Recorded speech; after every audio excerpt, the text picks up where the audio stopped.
नमस्कार विद्यार्थियों, आज हम कक्षा 9 के गद्य भाग के एक अध्याय के बारे में बात कर रहे हैं और जिसका नाम है दो बैलों की कथा।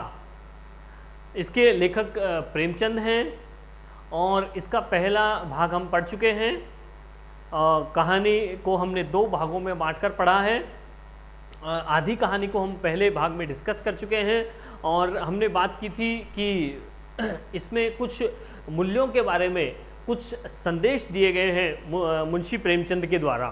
तो दूसरे भाग में हम बात करते हैं कि यहाँ पर क्या बात की गई है। एक तो बैलों द्वारा मूक भाषा में विचार विनिमय किया गया है। बैलों के पास में कोई भाषा नहीं है, लेकिन वे मूक भाषा में, ठीक है, अपने विचारों का आदान प्रदान कर रहे हैं, अपने भावों को पहुंचा रहे हैं, डिलीवर कर रहे हैं। पहली बात। दूसरी बात क्या है कि स्वतंत्रता हेतु जिस प्रकार से स्वतंत्रता सेनानियों ने संघर्ष किया, निरंतर संघर्ष के बाद स्वतंत्रता मिली, उसी प्रकार जो ये बैल हैं वो भी निरंतर संघर्ष करके अपने मालिक के पास पहुंच जाते हैं। और तीसरी बात कि यहाँ मानवीय मूल्यों की स्थापना के बारे में कहा गया है, ठीक है ना। तो मानव में किस प्रकार के मूल्य होने चाहिए, किस प्रकार के आदर्शों को अपनाना चाहिए, वो यहाँ पर बताया गया है पशुओं के द्वारा, दो बैलों के द्वारा। किस प्रकार कहानी को आगे बढ़ाते हैं, समझिए। तो यहाँ पर कहा गया है कि बैलों को पुनः ले जाते समय हीरा की सहनशीलता और मोती की उग्रता। तो हमने पढ़ा कि जब वो जो इस कहानी का मुख्य पात्र है झूरी जब अपने हीरा और मोती दो बैलों को अपने ससुराल छोड़ देता है तो वापस वो ससुराल से आ जाते हैं, ठीक है।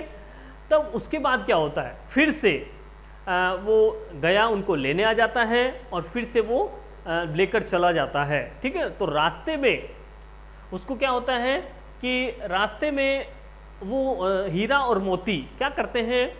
मोती क्या है, मोती का स्वभाव थोड़ा उग्र था, तेज स्वभाव था, गुस्सा आता था उसको। तो वो चाहता था कि मैं इस गया को गिरा दूं, मार दूं, लेकिन ये जो हीरा है वो उसका स्वभाव है सहनशील, सहिष्णु स्वभाव, ठीक है ना। तो वो उसने क्या समझाया मोती को कि नहीं, ऐसा मत कीजिए, ऐसा हमको नहीं करना चाहिए। क्यों नहीं करना चाहिए?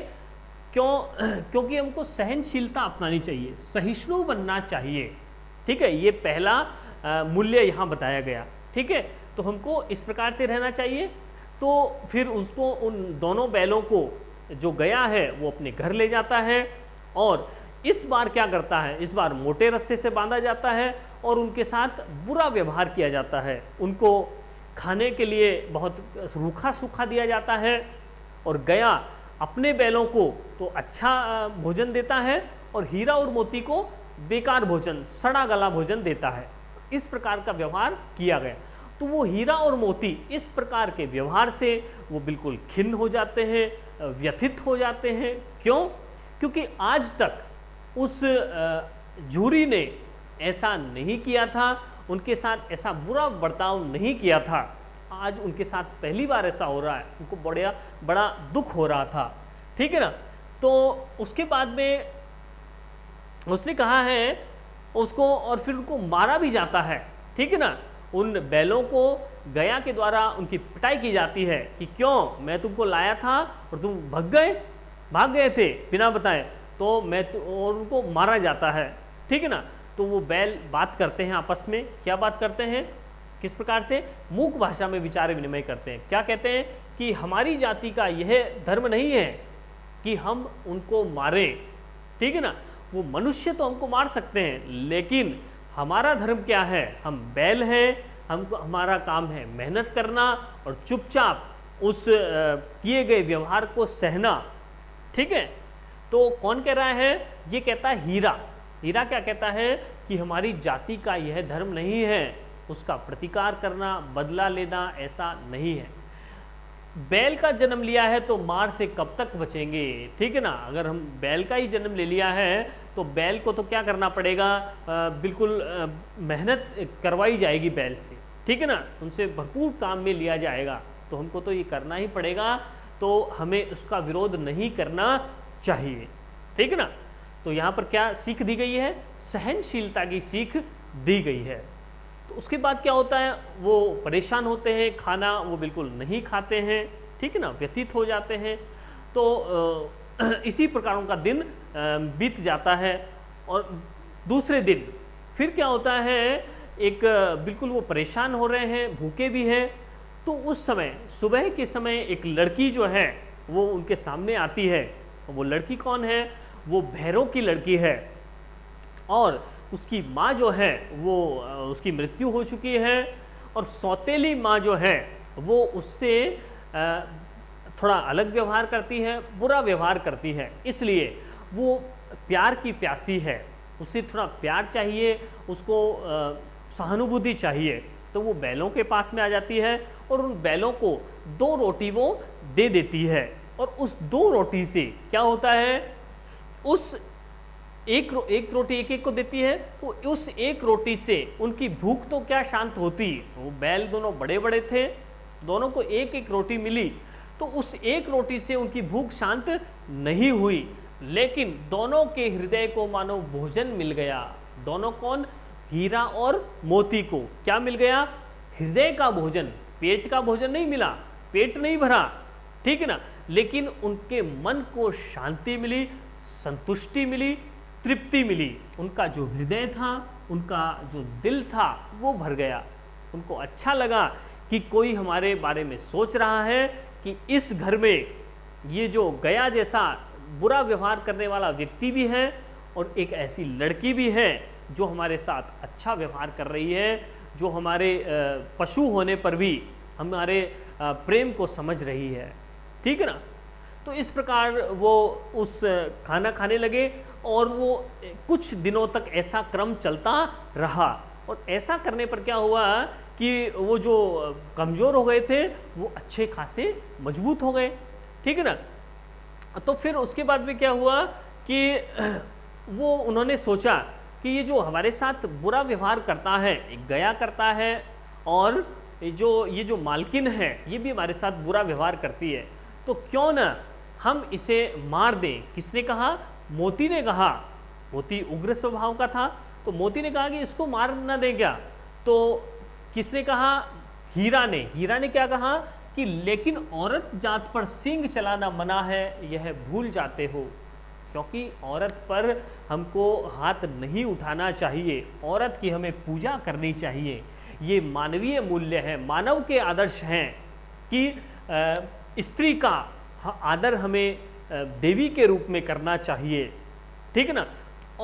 तो हीरा ने कहा कि हमें क्या करना चाहिए, वो हमारे साथ बुरा व्यवहार कर रही है, लेकिन हम उस स्त्री पर सींग नहीं उठा सकते, उसको मार नहीं सकते हैं, ठीक है। इसके बाद में फिर वो क्या होता है कि जो उसके व्यवहार से परेशान होकर, जो गया का व्यवहार था, गया के व्यवहार से परेशान होकर वो दोनों बैल आज़ाद होना चाहते हैं, स्वतंत्र हो जाना चाहते हैं और अपने मालिक के पास जाना चाहते हैं। तो और उनकी मदद कौन करती है? वो लड़की उनकी जो रस्सी है उसको वो खोल देती है ताकि वो भाग जाएं, स्वतंत्र हो जाएं। तब फिर क्या होता है, तो हीरा और मोती वो भागने लगते हैं, नज़र बचाकर भाग जाते हैं, और वो उसी समय वो सब देख लेते हैं, गांव वाले भी देख लेते हैं कि ये दोनों बैल तो भाग रहे हैं। तो हीरा भागते समय कहता है कि वह अपना धर्म छोड़ दे, लेकिन हम अपना धर्म कैसे छोड़ सकते हैं। यानी वो तो हमको मार सकते हैं, वो तो ठीक है, लेकिन जैसे को तैसा करना, ईंट का जवाब पत्थर से देना हमारा धर्म नहीं है, क्योंकि हम शांति से काम करते हैं, ठीक है ना, सहनशील स्वभाव के हम हैं। किसने कहा? हीरा ने कहा, ठीक है ना।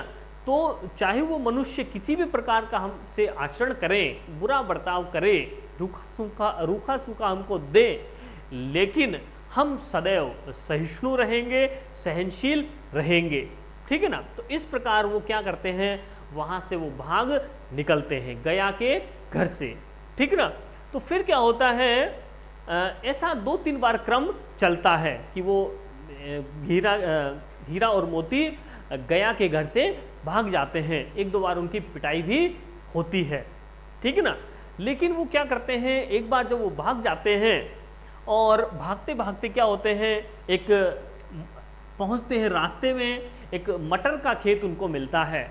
उस मटर के खेत में जब वो चर रहे होते हैं, फसल को खा रहे होते हैं, तो एक सांड उनको आता हुआ दिखाई देता है। और वो सांड कैसा था, लेखक ने कहा है कि वो सांड नहीं था, वो हाथी था। ठीक है, सांड क्या है, हाथी है, यानी हाथी के समान विशाल शरीर वाला सांड था वो। ठीक है, तो हाथी के समान विशाल शरीर वाला सांड जब वो देखते हैं तो वो एक बार तो घबरा जाते हैं, लेकिन फिर जब अपने दोनों मिलकर जब वो लड़ते हैं, एकता में के सूत्र में बंधकर जब वो लड़ते हैं, ठीक है ना, तो वो क्या करते हैं, उस बड़े विशालकाय सांड को भी वो पराजित कर देते हैं, धूल चटा देते हैं। और फिर मिट्टी में गिरने के बाद, जमीन पर गिरने के बाद, जब मोती कहता है कि इसको और भी जान से ही मार दूं क्या, तब हीरा कहता है कि गिरे हुए बैरी पर सींग नहीं चलाना चाहिए। किस प्रकार, मनुष्य का भी यही धर्म होता है कि जो निशस्त्र हो, निरस्त्र हो, यानी जिसके पास कोई अस्त्र नहीं हो, तो उसमें क्या होना चाहिए, उस पर हमको वार नहीं करना चाहिए। वो तो कमजोर पहले से ही है, ठीक है ना, तो कमजोर व्यक्ति पर हमको क्या करना चाहिए, वार नहीं करना चाहिए। ये मनुष्य का धर्म है, ठीक है ना। तो हीरा भी कहता है कि उस गिरे हुए को और मत मारो, वो मर चुका है, अपनी सजा पा चुका है, ठीक है ना। और फिर वो अपना क्या करने लगते हैं, अपना वही काम करने लगते हैं। उस मटर के जो खेत था उसमें मटर को खाने लगते हैं फिर से। तो फिर से वो मटर के खेत के मालिक आ जाते हैं, और मालिक जब वो देखते हैं उनको, तो उनको उनकी पिटाई होती है, क्योंकि उनकी फसल बर्बाद हो जाती है। और वो उनको क्या कर दिया जाता है, कांजी हाउस में बंद कर दिया जाता है। कांजी हाउस या काइन हाउस भी कह सकते हैं, या मवेशी खाना भी कह सकते हैं। इसका मतलब क्या है कि ऐसा स्थान जहां पर आवारा पशुओं को बंद करके रखा जाता है और फिर उनको नीलाम कर दिया जाता है। जो क्या करते हैं, जो किसी की फसल को बर्बाद कर देते हैं या किसी मनुष्य को, गांव वाले को परेशान करते हैं, तो ऐसे जो भी जानवर होंगे, चाहे वो बैल हो, सांड हो, कुत्ता हो, इस प्रकार के जो जानवर होंगे, आवारा पशु जो होंगे, उनको वहां बंद कर दिया जाएगा, ठीक है ना। तो वो स्थान होता है कांजी हाउस। उस कांजी हाउस पे उन दोनों बैलों को भी बंद कर दिया जाता है, ठीक है ना। लेकिन वो परेशान नहीं होते हैं, ठीक है ना, वो बार बार स्वतंत्रता के लिए संघर्ष करते हैं, ठीक है ना। अपने मालिक के पास वो जाना चाहते हैं, गया के पास से भी वो 2-3 बार भागते हैं, ठीक है ना। तो कांजी हाउस में जब वो जाते हैं तो वहाँ देखते हैं कि बहुत सारी बकरियाँ हैं, बकरे हैं, ठीक है ना, कुत्ते हैं, बंदर हैं, गधे हैं, ठीक है ना। ये सारे जानवर वहाँ बंद पड़े हैं, कोई मरने की कगार पर है, ठीक है ना, उनको खाना नहीं दिया जा रहा है टाइम पर। तो उनको देखकर वो विचलित हो जाते हैं कि अब क्या करें। जो मोती होता है वो विचलित हो जाता है, मैं क्या करूं, परेशान हो जाएंगे यहाँ, तो हम भी शायद मर ही जाएंगे। तब क्या होता है, तो मोती हीरा कहता है कि इतनी जल्दी हिम्मत मत हारो, कोई उपाय निकालना चाहिए, ठीक है ना। अगर इतनी जल्दी हम हार मान जाएंगे तो हम क्या होगा, हम क्या करेंगे, हम तो वास्तव में ही मर जाएंगे। ठीक उसी प्रकार जिस प्रकार मनुष्य भी क्या करता है, जैसा सोच लेता है, यानी वो खुद को मरा हुआ मान लेगा, खुद को बीमार मान लेगा, उसको लगेगा कि मैं तो बीमार हूँ, वास्तव में वो बीमार ही हो जाएगा, ठीक है ना। तो इस प्रकार से जिस प्रकार मनुष्यों में ये गुण होता है कि वो क्या करते हैं कि जल्दी से हार नहीं मानते हैं, और आगे से आगे वो क्या करते हैं, कदम उठाते हैं, आगे से आगे वो बढ़ते हैं, विजय को प्राप्त करते हैं। उसी प्रकार वो कहता है, कौन, हीरा, कि हमें भी इतनी जल्दी हिम्मत नहीं हारनी चाहिए, हमें कोई उपाय निकालना चाहिए, कोई न कोई ऐसी सूझबूझ के माध्यम से हम यहाँ से बाहर निकल सकते हैं, तो फिर वो क्या करता है, जो हीरा होता है, मोती होता है, कच्ची दीवारें उसकी होती है कांजी हाउस की, तो उसको वो धीरे धीरे उसको कुछ खुरचते हैं उसकी मिट्टी को, चिकनी मिट्टी को। तो वो देखते हैं थोड़ा थोड़ा उसको उतारने पर एक मिट्टी का चिप्पड़ निकल जाता है, ठीक ना, मिट्टी उतर के गिरती है। तो उनमें एक उम्मीद जगती है कि हाँ कुछ हो सकता है, उस पूरी दीवार को भी गिराया जा सकता है।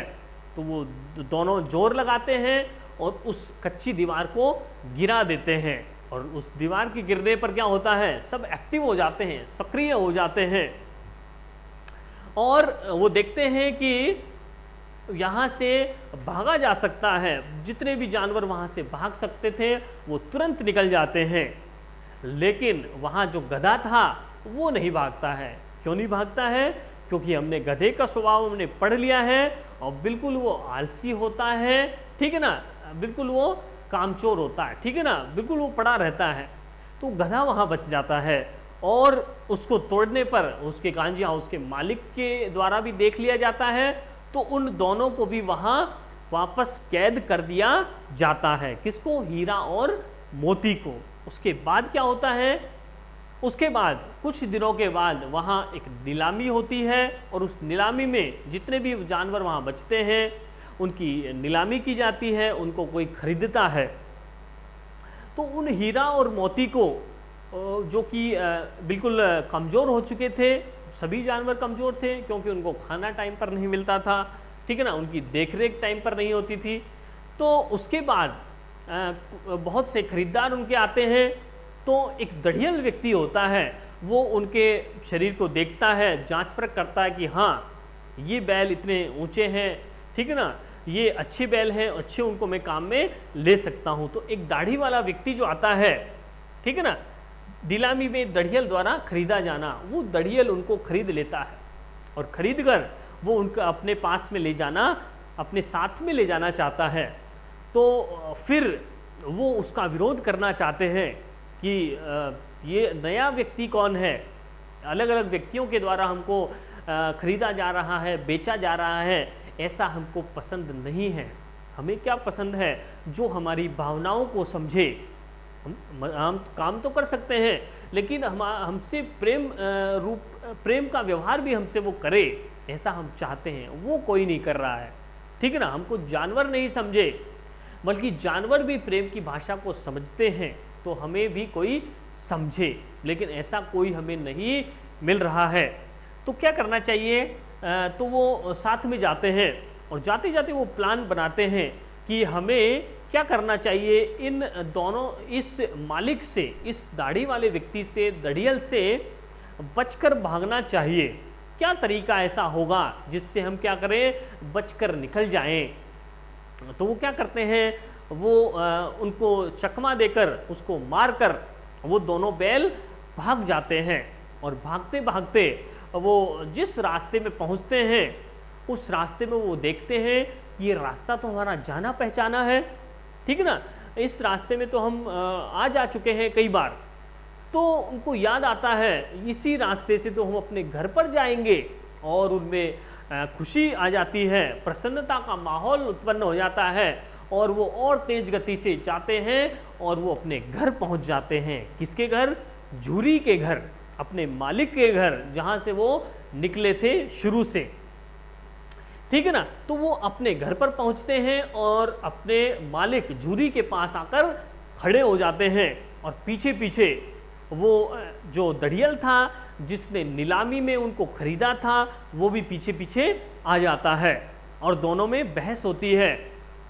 झूरी कहता है कि ये तो मेरे बैल हैं, तुम्हारे पास कैसे पहुंच गए? और जो दढ़ियल व्यक्ति था वो कहता है कि मैंने इसके पैसे चुकाए हैं, ठीक है, इसका, इन दोनों का मूल्य मैंने दिया है, तो मैंने इनको खरीद लिया है, तो अब ये मेरे हो गए हैं, ठीक है ना। तो इस प्रकार दोनों में बहस होती है, और उसके मालिकाना हक के लिए। और फिर दोनों हीरा और मोती क्या करते हैं, उस दढ़ियल व्यक्ति को, दाढ़ी वाले व्यक्ति को मार करके वहाँ से भगा देते हैं, ठीक है ना। और वो दोनों बात करते हैं, हीरा और मोती क्या कहते हैं कहते हैं कि हमारी जान तो कोई जान नहीं है, हमारी जान को कोई जान नहीं समझता, हमारी जो प्राण है, हमारी जो भावनाएं हैं, उसको कोई नहीं समझता है। क्यों?